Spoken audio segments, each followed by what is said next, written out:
So we are with Daniel Bizo, Senior Data Center Analyst of 451 Research. So Daniel, thank you for this interview. Thank you. Today you presented about how 10 technologies are going to change the data center forever. How do new technologies affect data center? Well, they can affect data centers in many ways.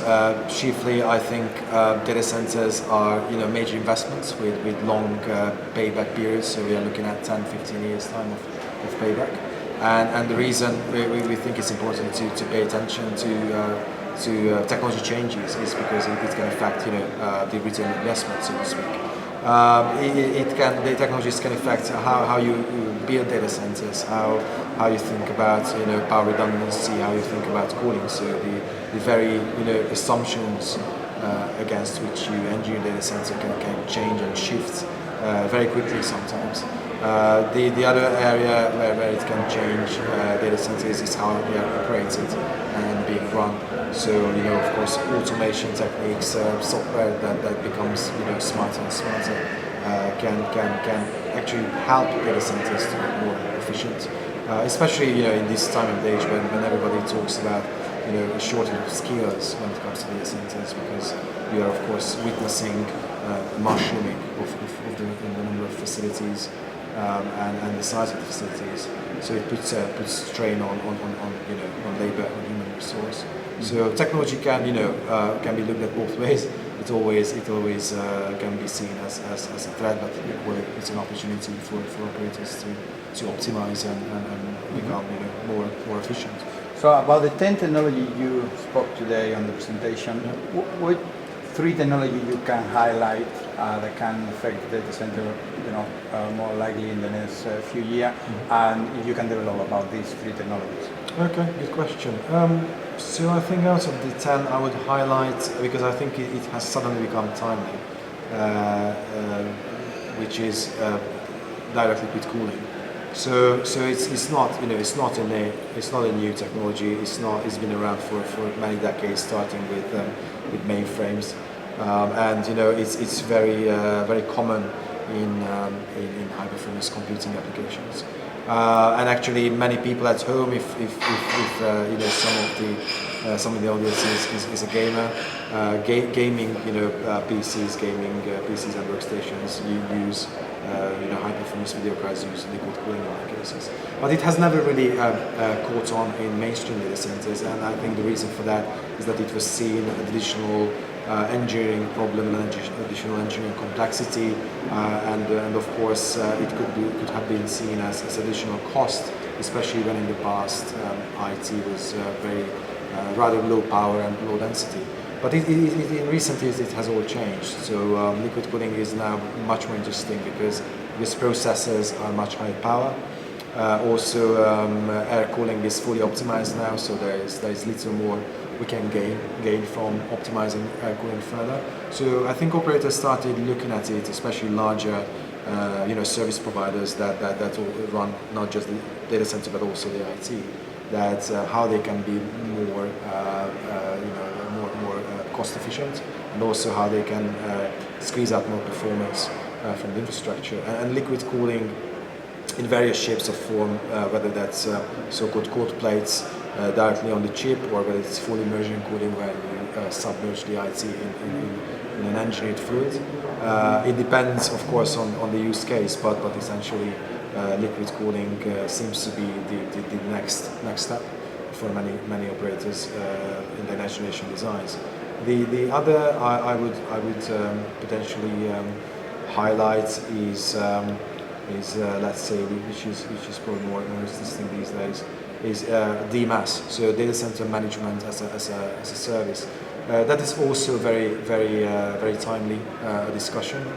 So DMAS, to be clear, is not data center infrastructure management software running from the cloud. It's actually more like an add-on, a complementary value add on top of an existing software.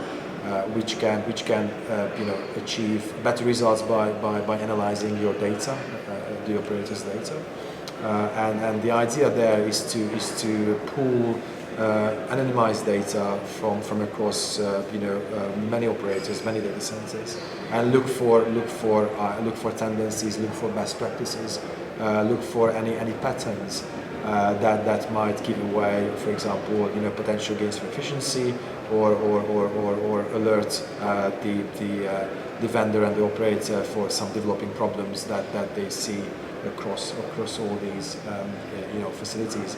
And this is interesting because this is not something a single operator could achieve on its own, because it taps into the knowledge and data of a much bigger pool. The third one I would point out is distributed resiliency. Simply because that was probably the highest scoring technology by both the expert panel and the end user panel, so the operator panel. And it's interesting because it's one of those things that is not an actual specific technology, but more like a collection of techniques and design principles. But I think the scoring shows that it strikes a very at the heart of the data center industry, which is all around designing highly available, highly resilient infrastructure, and the distributed resiliency sort of questions some of that remit, what mechanical and electrical engineers have, because it moves some of the reliability and availability techniques into software. So suddenly you take some of the techniques from the physical infrastructure and move it into software. So that's a very interesting notion, I think, for many, because it should open up the doors to lower again the capital cost, the price of facilities, and make it again more cost effective, and at the same time probably even more resilient, because now we are talking about a cluster or a collection of facilities helping each other out. Of course, it's easy to say that, and it's very difficult to actually realize that. But we see a lot of effort going into that. So Daniel, what kind of research project are you involved at the moment? So I'm on the data center team with 451. So that means we are looking actively at the demand supply picture of commercial data centers, so co-location wholesale, and that's something that's of great interest to us and to our clients, and that is a dynamic field on its own. So that takes up most of our time, I would say, visiting cities, visiting metropolitan areas, and meeting data center providers. Yeah, I would say that's a big part.